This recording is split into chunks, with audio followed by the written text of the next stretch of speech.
Hi குட்டீஸ். ஆச்சி இன்னைக்கு ஒரு குட்டி கதை சொல்ல போகிறேன். ஒரு ராஜா, ஒரு கிங், ஒரு பெரிய ராஜா.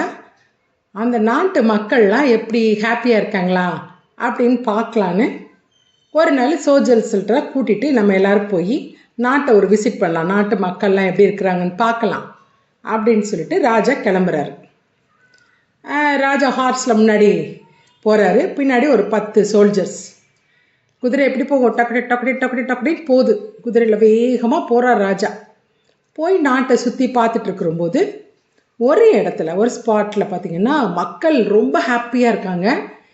கை தட்டி கிளாப் பண்ணிட்டு கக்கன்னு சிரிச்சிட்டு, பயங்கரமாக சிரிச்சிட்டு ரொம்ப ரொம்ப ஹாப்பியாக இருக்கிறாங்க.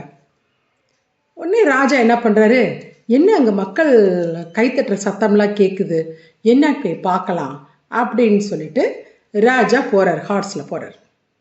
போனால் அந்த இடத்துல பார்த்திங்கன்னா மக்களை சுற்றி நடுவில் யார் இருக்கான்னு, சுற்றி மக்கள் இருக்காங்க.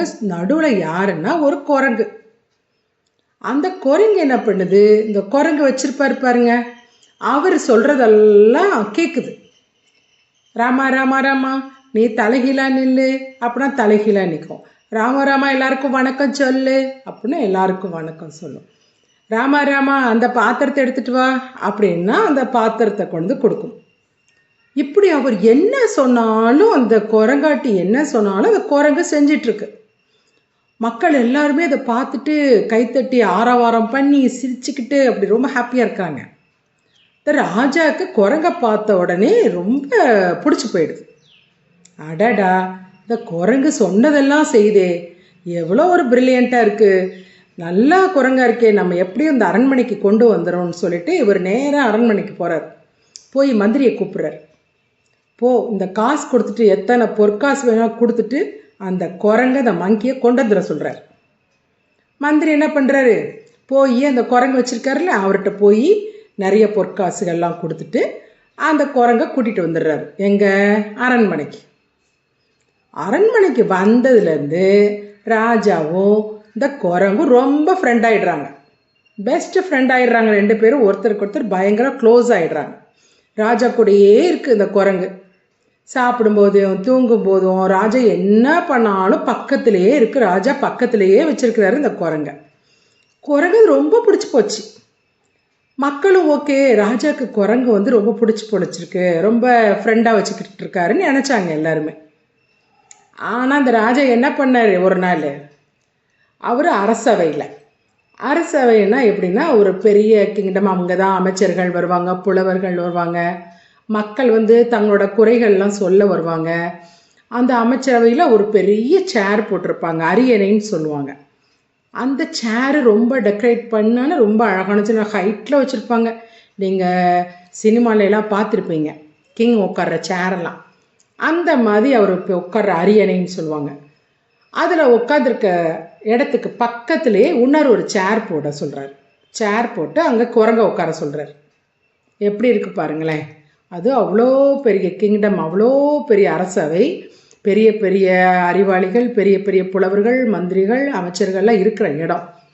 ஆனால் ராஜா என்ன பண்ணுறாரு, பக்கத்தில் ஒரு சேரை போட்டு, குரங்குக்கு ஒரு சேரை போட்டு உட்கார வச்சிடுறாரு. உட்கார வச்சது மட்டும் இல்லை, யார் யார் எனக்கு வணக்கம் சொல்கிறீங்களோ அதே மாதிரி குரங்குக்கும் எல்லாரும் வணக்கம் சொல்லணும். மந்தியாரே வணக்கம் அப்படின்னு சொல்லணும்னு சொல்கிறார். நீங்கள் ராஜாவை பார்த்துருப்பீங்க, ராஜா ஒரு பெரிய பதவி. ராஜா பார்க்க வர்றவங்களாம் என்ன செய்வாங்க, அரசே வாழ்க, ராஜாவை வாழ்கன்னு சொல்லிட்டு வணக்கம் சொல்லி பென் பண்ணி அவருக்கு அவ்வளோ மரியாதை கொடுப்பாங்க. அதே போல் குரங்குக்கு கொடுக்க சொல்கிறாரு. யார், இந்த ராஜா. மக்களுக்கெல்லாம் ரொம்ப கோவம் வந்துருச்சு, எல்லாருக்குமே பிடிக்கல, யாருக்குமே பிடிக்கல. ராஜா மேலே ஒரு வெறுப்பாக கோவமாகிடுறாங்க எல்லாருமே. என்ன இந்த ராஜா இப்படி இருக்கிறாரு, யார் இந்த ராஜாவுக்கு புரிய வைக்கிறது, குரங்கையும் பக்கத்தில் உட்கார வச்சுட்டு அதுக்கும் வணக்கம் சொல்கிறாரு அப்படின்னு எல்லாருக்கும் ஒரு மேலே கோவமாகவே இருக்காங்க. ஆனால் அதை பற்றிலாம் ராஜா கவலைப்படல. அவருக்கு என்னது, ரொம்ப பெஸ்ட் ஃப்ரெண்டு குரங்கு தான். அதனால் குரங்க ஒரு நாள் என்ன பண்ணுறாரு, நீ வா, நம்ம 2 பேரும் காட்டுக்கு போகலாம், காட்டுக்கு வேட்டையாட போகலாம் அப்படின்னு சொல்லிட்டு குரங்கை கொண்டு வந்து குதிரை மேலே ஃப்ரண்ட்டில் உட்கார வச்சுக்கிட்டு குதிரையை இவர் டக்கு டக்கு டக்கு டக்குன்னு போகிறார். எங்கே? காட்டுக்கு போகிறார். காட்டில் போய் வேட்டையெல்லாம் ஆடி முடிச்சதுக்காக ரொம்ப டயர்டாயிடுது ராஜாவுக்கு. ரொம்ப பசிக்குது.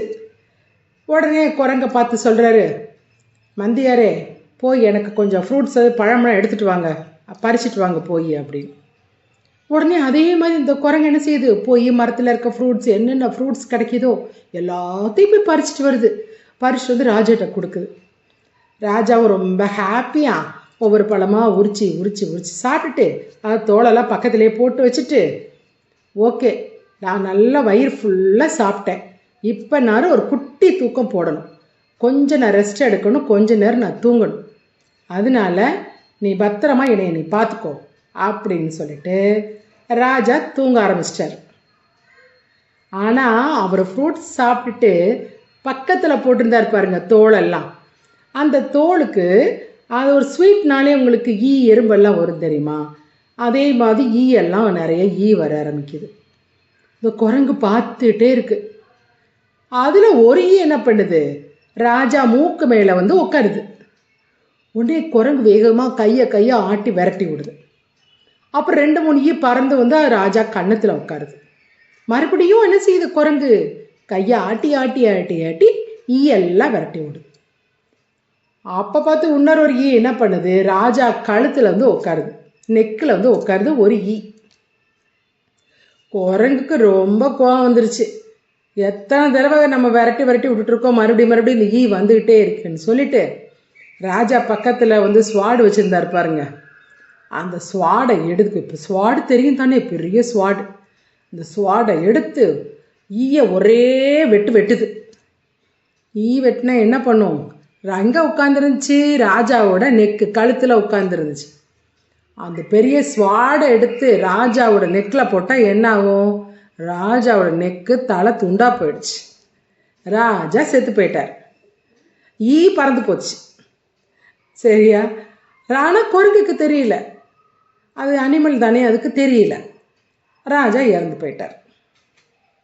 இதுலேருந்து என்ன ஒரு குட்டி கருத்துனா, எப்பயுமே நம்மளை சுற்றி இருக்கிறவங்க புத்திசாலியாகவும் இருக்கணும், நல்ல குட் ஹேபிட்டோடு இருக்கணும், எதுனாலும் யோசித்து செய்கிற ஆளுகளாக இருக்கணும். அவங்கள தான் நம்ம பக்கத்தில் வச்சுக்கணும். நீங்கள் ஸ்கூல்லேயே உங்கள் ஃப்ரெண்ட்ஷிப் அங்கே நிறையா உங்கள் ஃப்ரெண்ட்ஸ் எல்லாம் இருப்பாங்க தானே, அவங்கெல்லாம் நீங்கள் ஃப்ரெண்டாக ஏற்றுக்கிறவங்க எல்லா குவாலிட்டி, நல்ல குட் குவாலிட்டியாக இருக்கிறவங்களா இருக்கணும், ரொம்ப நல்ல பிரெயினாக இருக்கிறவங்களா இருக்கணும், நல்லா யோசித்து முடிவெடுக்கிறவங்களாக இருக்கணும். சரியா? நீங்கள் செலக்ட் பண்ணுற ஃப்ரெண்ட்ஸும் நல்ல குட் ஃப்ரெண்ட்ஸாக நீங்கள் செலக்ட் பண்ணணும். உங்களை சுற்றி இருக்கிறவங்களுமே நல்லா கொஞ்சம் பிரெயினான ஆளுகளாக இருந்தால் தான் நம்மளும் ஹாப்பியாக இருக்க முடியும், அவங்களும் ஹாப்பியாக இருக்க முடியும், நம்மளும் ஹாப்பியாக இருக்க முடியும். சரியா? அதனால் நாளைக்கு வரும்போது இன்னொரு குட்டி கதையோடு வரேன். ஓகேவா?